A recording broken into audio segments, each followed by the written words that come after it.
এখানে কেন বসে আছি বলি না, ও সকালবেলা হলেই বাইরে বেরোবে।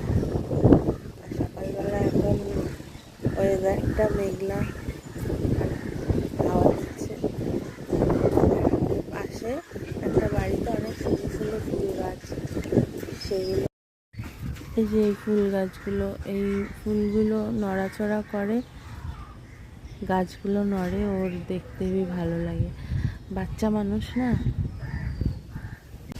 তো বর্ষা বর্ষা বৃষ্টি বৃষ্টি, আর আমাদের চারপাশে এই ফুল গাছগুলো ও দেখতে থাকে নানা রকম কালারের, হলুদ, সাদা, লাল। বাচ্চা মানুষ তো ঘরে থাকতে চায় না, তাই সকালবেলা আমি ওকে নিয়ে বেরোই। এখন সকালের অনেক হয়ে গেছে, তাও এখন ওর সব দুধ গুলবো, দুধের বাটি ওগুলো সব আগুনে মানে গরম জলে ফুটাবো। আর আজকে আবার ওকে রোটা খাওয়াতে নিয়ে যাবো, তাই এখন ছোট্ট একটা ভিডিও করলাম তোমাদের জন্য। তারপরে এটা আমার কাকিদের ঘরে, ও হাসছিল, কিলকিল করছিল, তাই আমি একটু কাকিদের ঘরে দিয়ে এসে তাড়াতাড়ি করে কাজকর্ম করে নিচ্ছি, আবার ওটা খাওয়া। ওই দেখো আমার দুষ্টু পাখি ছাতা মাথায় দিয়ে তার মামার কোলে করে যাচ্ছে। ওই যে তোমাদেরকে বলছিলাম না রোটা খাওয়ানোর কথা, তো সেই রোটা খাওয়াতেই যাচ্ছি মেডিকেল কলেজে।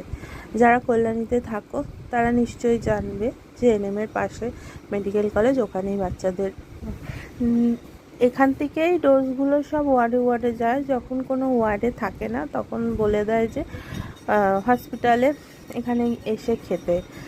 তো আমরা সেই ওখানে যাওয়ার উদ্দেশ্যেই ম্যাজিক গাড়িতে বসে পড়েছি, যাচ্ছি। আর এমনিতেই আমার ছেলে ঘুরতে ভালোবাসে। যাই হোক, ওখানে গিয়ে সেই ছোট ছোট বাচ্চাদেরকে সেই এই ভ্যাকসিনের কথা আসলে না ভীষণ কষ্ট লাগে, কারণ এই ছোট ছোট দুধের শিশুদেরকে 2-3টে করে ভ্যাকসিন দেওয়া হয়। আমার ছেলেও পেয়েছিল, তাই ওই কষ্ট না চোখে দেখার মতন হয় না, কিন্তু ওদের ভালোর জন্য, ওদের সুস্থতার জন্য তো দিতেই হবে।